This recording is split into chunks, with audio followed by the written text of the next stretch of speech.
So the title of my talk today is, what do you really, really, really want to come out of this? Like really? Like really. And it was interesting because some of this talk's inspired by the Thursday night class and a reading that I did and something that popped out at me.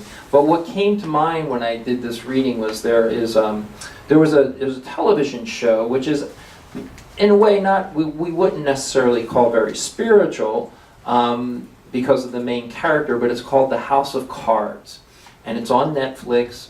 And the primary character is named Frank Underwood, and he is at the start of the series. He is this very, very kind of ruthless, egoic, and ambitious politician who will stop at nothing to gain power. And in the show, in the series, he eventually becomes president.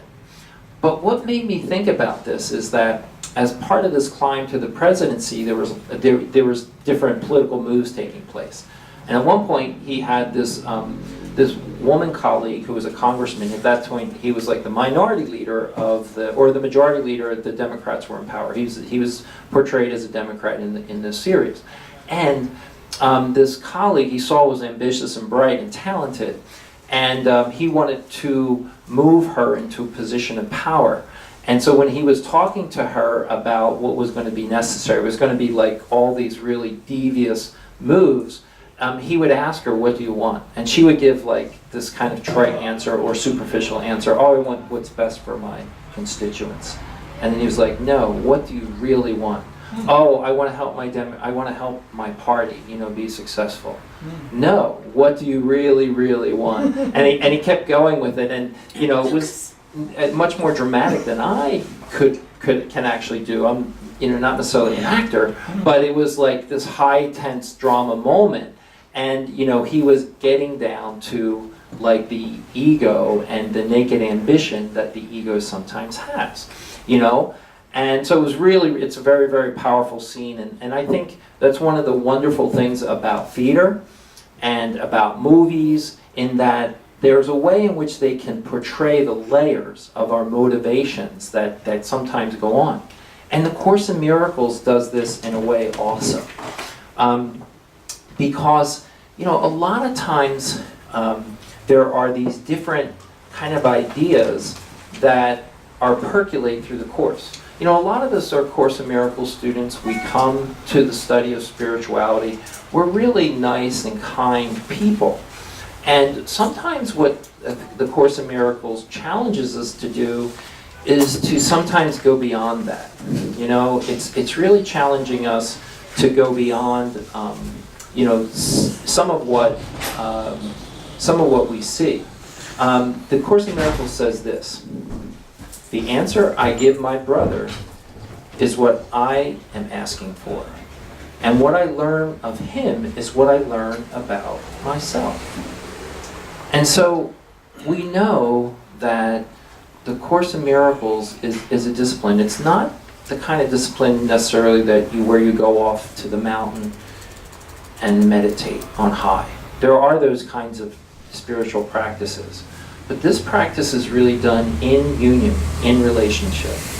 And what it's really asking for us to do is, as I said in my meditation, see your brother or sister, your fellow being as yourself, or whatever living being you may be encountering.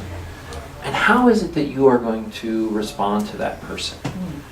And what is really challenging for us is, how are we going to respond to and the Course is very clear about this. Our special hate and special love relationships, they're not really different. How do we respond to those people that are most difficult in our lives?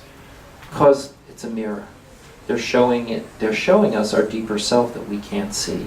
But also, we're counseled oftentimes by the ego to do what? To attack.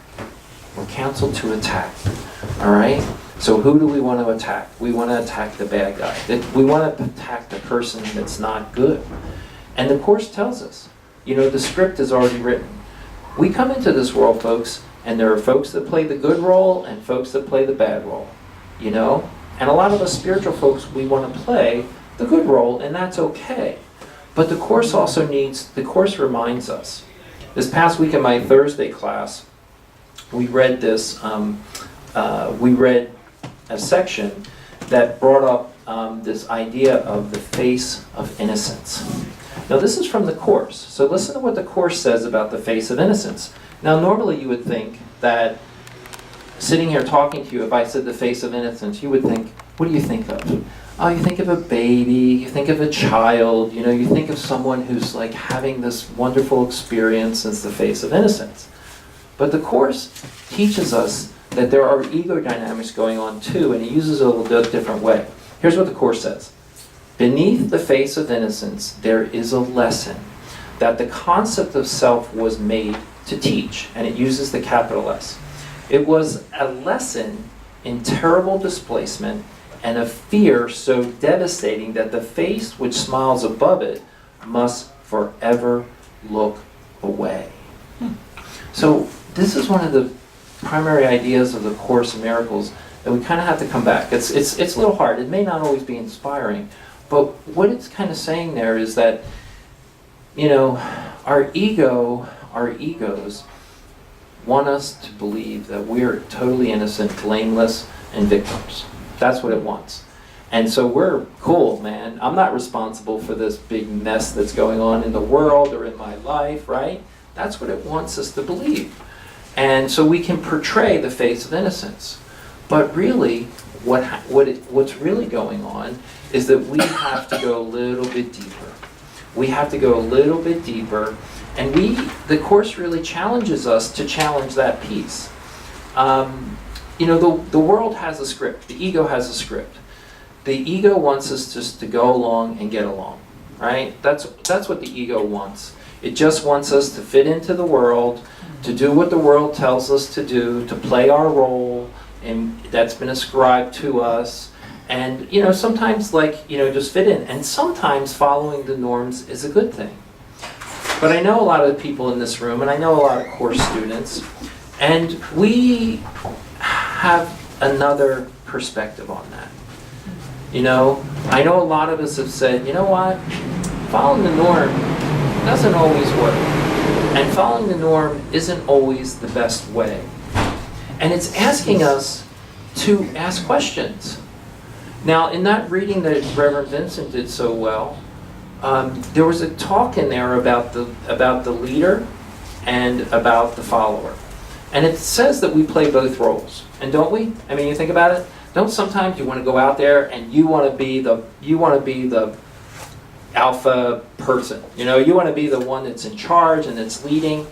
And then sometimes you're like, dude, I don't want to do that anymore.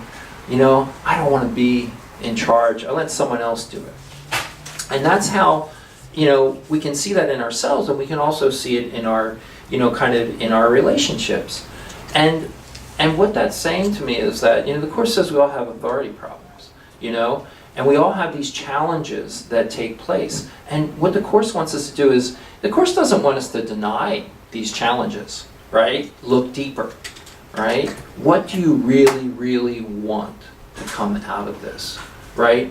So even when we have to face the powers that be, maybe it's in our job, maybe it's in our government, maybe it's in our family, maybe it's in our relationship, right?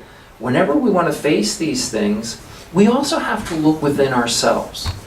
And by looking within ourselves, that's when we can come from spirit. Sometimes we do have to speak truth to power.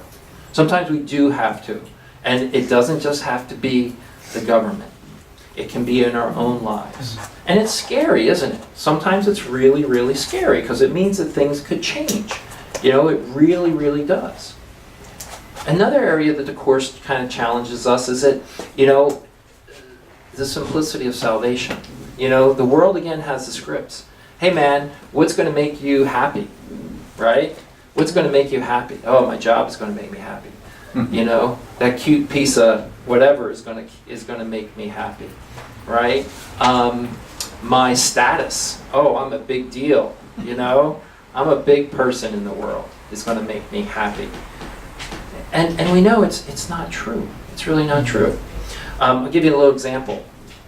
So in my own personal life. For 16 years I've been teaching at one school, and the last 10 years I've been in charge of a department, special education department, big department. I manage a lot of people, supervisor of a lot of people, blah blah blah. And for the last 3 years the job has really burned me out. I've been really struggling with the job, and I got to the point where this past year, I was about a week after school was over, and I said, I'm done. I'm just done, and it's not good or bad. And I ended up, next year, for the first time in 16 years, I'm going to another job.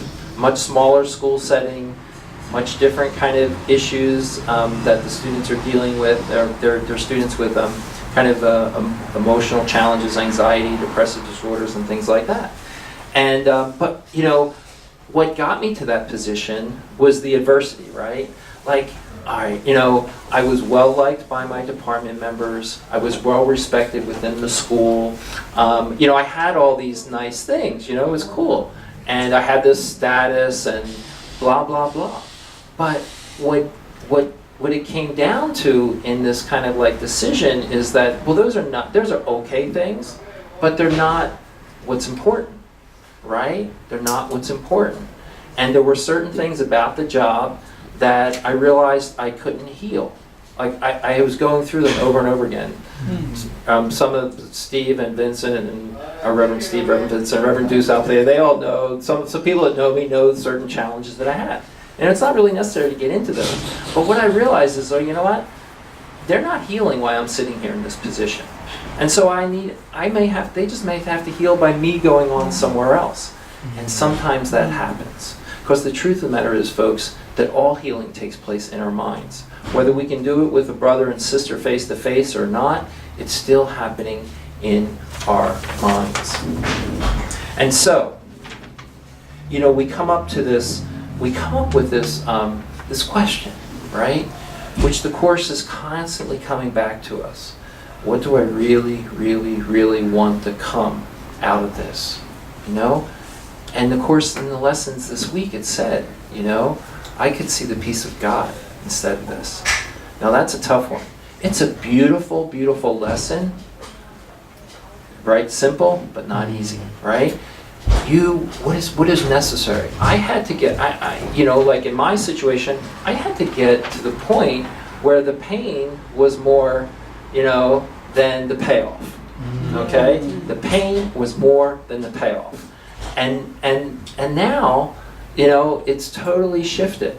And what's kind of interesting, here's an interesting thing. So this new school that I'm going to, I worked there in the summer.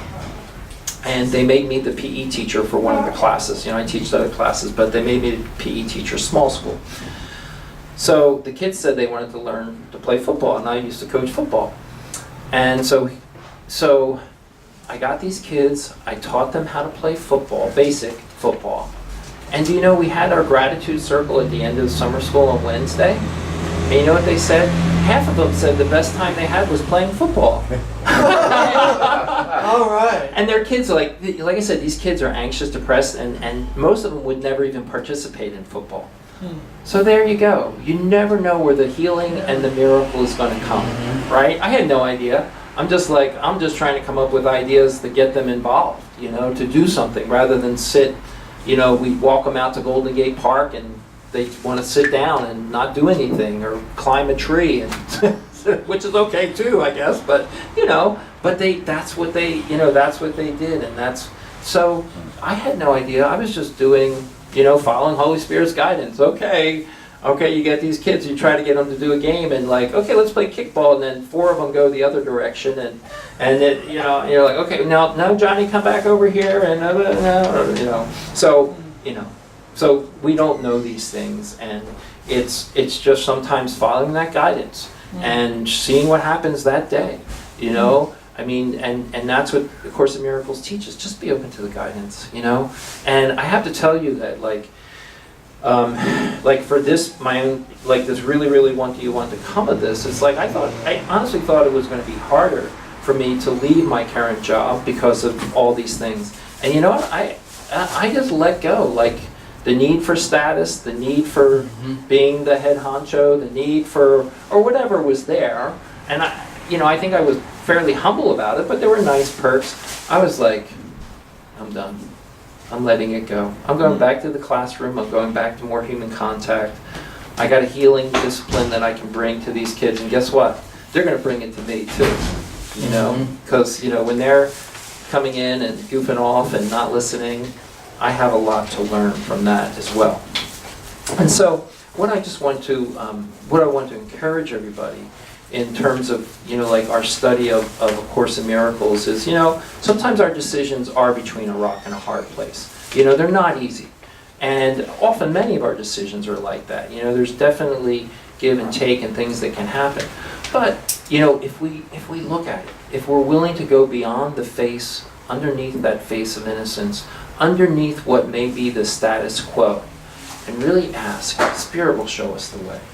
And Spirit will teach us. Some of our lessons are easy, some are harder. But nonetheless, if we ask, we will be shown. And that's my talk for today.